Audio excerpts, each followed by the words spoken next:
Hey guys, কি খবৰ আপোনালোকৰ? আশা কৰো সকলোৱে ভালে আছে। মানে আজি দিনটো বৰষুণ দি আছে, সেইকাৰণে ভিডিঅ' আৰম্ভ কৰিব পৰা নাছিলো। এতিয়া গধূলিহে আৰম্ভ কৰিলো। আজি বনাব ওলাইছো চিকেন, তেন্তে ব্লগ ভিডিঅ'টি আৰম্ভ কৰো। মাংসখিনি বহাই দি দিলো।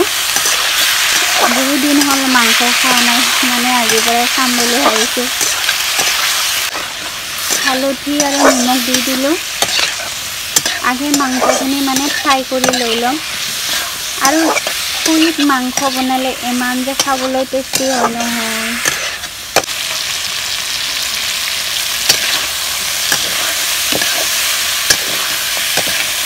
আদা, নহৰু, জলকীয়া আকৌ একো মছলা নিদিওঁ, মানে বেলেগ মছলা খাবলৈ মন নাই। অকল আদা, নহৰু, পিঁয়াজ, জলকীয়া সেয়ে খাব মন, মানে ইমান মছলা খালে ভাল নালাগে, খাবলৈ ভাল নাপাওঁ। সেয়ে অকল আদা, নহৰু দিছোঁ। মাংসখিনি ভাজি কিনে অকণমান আকৌ ঢাকি দি দিওঁ।